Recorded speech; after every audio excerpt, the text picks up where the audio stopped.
South ఇండియాలోనే అతి తక్కువ ధరలకి రత్నాలనందించే ఏకైక సంస్థ 6JVR. నమస్తే, నేను Keshav. Welcome to Suman TV.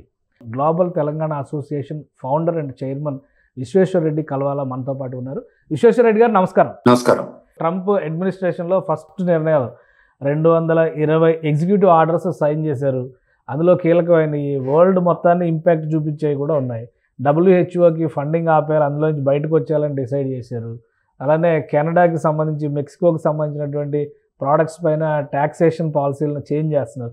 So ఇవన్నీ ఏ విధంగా ఎఫెక్ట్ చేస్తాయి అమెరికా ఎకానమీని కానీ, గ్లోబల్గా అమెరికా ఇమేజ్ని కానీ ఏ విధంగా ఎఫెక్ట్ చేసే అవకాశం ఉంది? తప్పకుండా ఇవి ఇంపాక్ట్ అవుతుంటుంది. ఎందుకంటే వాళ్ళు అంటే Trump always said America great again.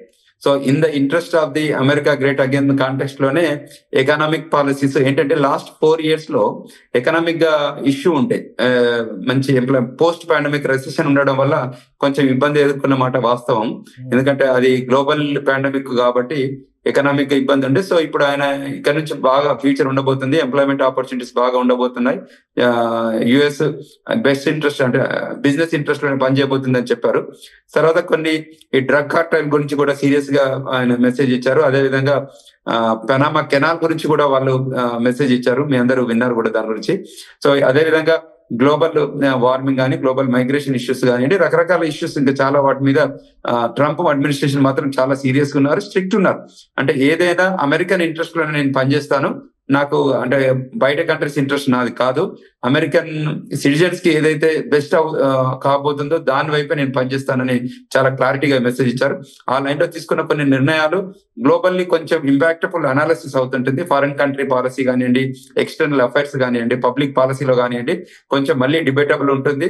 So దాన్ని డిస్కస్ చేస్తుంటారు. కానీ అమెరికన్ పౌరులకు మాత్రం వాళ్ళ బెస్ట్ ఇంట్రెస్ట్ లోనే వాళ్ళు ఈ డెసిషన్ తీసుకున్నారని మనం అనుకోవచ్చు. సో ఇంకొకటి, ఇప్పుడు ఆల్రెడీ అమెరికా కొన్ని ఫైనాన్షియల్ ఇష్యూస్లో ఉంది, అన్ఎంప్లాయ్మెంట్ ఇష్యూస్లో ఉంది. అలానే స్కిల్స్కి సంబంధించి H1B వీసాలు పెంచుతారు అనేటువంటి చర్చ నడుస్తుంది. వీటన్నిటికీ తోడు ఇండియా నుంచి వెళ్ళి సెటిల్ అయినటువంటి సెటిలర్స్ ఇంపాక్ట్ కూడా అమెరికన్ ఎకానమీ మీద చాలా ఉంది. ఈ ఫస్ట్ ఫేజ్ డెసిషన్స్ వలన ఇండియన్ కమ్యూనిటీకి ఎలాంటి ప్రభావం చూపించే అవకాశం ఉంది? చాలా మంచి క్వశ్చన్ అడిగారు. ఇందులో ఏంటంటే మన వాళ్ళు అంటే టిపికల్ గా ఇప్పుడు అంటే ఇండియా ఒకటే కాదు, అంటే మైగ్రేషన్ అయితే అమెరికాకు అన్ని కంట్రీస్ నుంచి వచ్చారు. సో మన వాళ్ళు ఒక 1% ఉంటారు, ఒక 4 million, which is 40 lakhs of Indian population ఉంటుంది, ప్లస్ ఆర్ మైనస్. సో వచ్చిన పాపులేషన్ లో మనం పర్సంటేజ్ చూస్తే మెజారిటీ స్టూడెంట్స్, తర్వాత H1B వర్కర్స్, తర్వాత సెటిల్ అయిన గ్రీన్ కార్డ్ హోల్డర్స్, సిటిజన్షిప్ ఉంటుంది.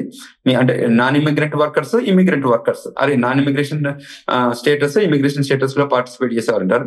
కాకపోతే ఇందులో ఉన్న వాళ్ళ దానిలో F1 స్టూడెంట్స్ కి వచ్చేసి మనకున్న కన్సర్న్స్ ఏంటంటే వాళ్ళు అక్కడికి వచ్చి మన వాళ్ళు పార్ట్ టైం జాబ్స్ చేస్తున్నారండి.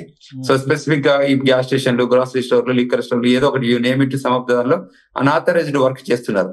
మీరు ఇప్పుడు నిన్న చూస్తే ఒక అబ్బాయి చనిపోయాడు, ఈ అనాథరైజ్డ్ వర్క్ చేస్తూ ఫుడ్ డెలివరీకి వెళ్తే అక్కడ షూటింగ్ లో అబ్బాయి చనిపోయాడు. అంటే టిపికల్ గా ఈ ఇంపాక్ట్ ఏదైతే what we recommend to the student community ఏంటంటే అనాథరైజ్డ్ వర్క్ చేయకండి, ఎస్పెషల్లీ ఎక్కడైతే ఇబ్బందులు అంటే ఈ రీజనబుల్ గా లేని ప్లేసెస్ కు తప్పకుండా వెళ్ళకండి అని మేము మెసేజ్ ఇస్తున్నాం.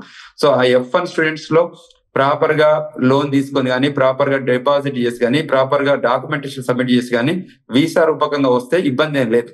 కానీ ఏదైనా ఇష్యూస్ ఉన్నాయనుకోండి, పోర్ట్ ఆఫ్ ఎంట్రీలో మాత్రం వాళ్ళు ఇంటర్వ్యూ చేస్తారు. మళ్ళీ ఒకసారి ఆ ఇంటర్వ్యూలో వాళ్ళకి నచ్చితేనే లోపలికి రాణిస్తారు, నచ్చకపోతే వాళ్ళకి డిపోర్ట్ చేసే అవకాశం ఉంది. ఇది F1 వీసాలో. రెండవది ఏంటంటే H1B, అంటే which is skilled labour.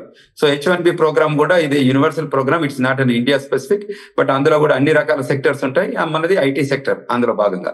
So majority IT sector folks Telangana, Telugu రాష్ట్రాల నుంచి ఉన్నారు కాబట్టి వాళ్ళకి ఎక్కువ అవకాశాలు ఉన్నాయి. ఇప్పటి వరకు చాలా మంది అక్కడ ఉన్నారు, ఫ్యూచర్ లో కూడా రావడానికి ఆస్కారం ఉంది. H1B ప్రోగ్రామ్ లో కూడా 65,000 మంది రెగ్యులర్ కోటా, 20,000 మంది మాస్టర్స్ కోటా రూపకంగా ప్రతి సంవత్సరం 85,000 న్యూ H1B వీసాలు ఇస్తారు. అదే కాకుండా మిగతా H1 ట్రాన్స్ఫర్స్ ఉంటాయి, H1 రెన్యువల్స్ ఉంటాయి. కంపెనీ ట్రాన్స్ఫర్ రూపకంగా కూడా ఎంప్లాయ్మెంట్ చేంజ్ అయినప్పుడు కూడా మళ్ళీ రిపీటెడ్ గా H1 ఫైల్ చేస్తుంటారు. ఈ క్రమంలో వాళ్ళు ఏం చేస్తారంటే ఫీజు తీసుకుంటారు, ఒక ఫీజు. ఆ ఫీజుని ఏంటంటే ఆడిట్ ఫీ కానీ, ఫ్రాడ్ ఫీ లాగానే తీసుకుంటారు. సో ఎప్పుడైతే ఒక H1B ఎంప్లాయీ ఒక లొకేషన్ లో పనిచేస్తారని చెప్పి మనం USCIS అప్లికేషన్ I-129 లో మెన్షన్ చేస్తామో, ఆ అడ్రస్ కి ఎంప్లాయీ USCIS నుంచి సైట్ ఆడిట్ కి వస్తారు. సైట్ ఆడిట్ కి వచ్చినప్పుడు వాళ్ళు ఆ ఎంప్లాయర్ ఏదైతే వర్క్ లొకేషన్ లో వాళ్ళు ఉన్నారనుకోండి ఇబ్బంది ఏం లేదు. ఒకవేళ వర్క్ లొకేషన్ లో వారు లేకపోతే దాన్ని మళ్ళీ ఆ H1 ని క్యాన్సిల్ చేయడానికి ఆస్కారం ఉంటుంది. సో అంచేత అది ఒకటి మనకి ఇబ్బందికరమైన పరిణామం. ఇంతకుముందు చాలా లిబరల్ గా ఉన్న సిస్టమ్ ఇప్పుడు కొంచెం రిజిడ్ గా ఉంటుంది, స్ట్రిక్ట్ గా ఉంటుంది. ఆడిటింగ్ కూడా స్ట్రిక్ట్ గా ఉంటుంది, పోర్ట్ ఆఫ్ ఎంట్రీలో స్ట్రిక్ట్ ఉంటుంది. ఈ USCIS ఆఫీసర్స్ కానీ CBP ఆఫీసర్స్ కానీ వాళ్ళ రోల్స్ అండ్ రెస్పాన్సిబిలిటీని స్ట్రిక్ట్ గా ఫాలో అవ్వడానికి ఆస్కారం ఇప్పుడు ఎక్కువ ఉంది. థ్యాంక్ యూ విశ్వేశ్వర రెడ్డి గారు, మీ అభిప్రాయాలు తెలియజేసినందుకు. ఇది స్పెషల్ డిస్కషన్. Keep watching.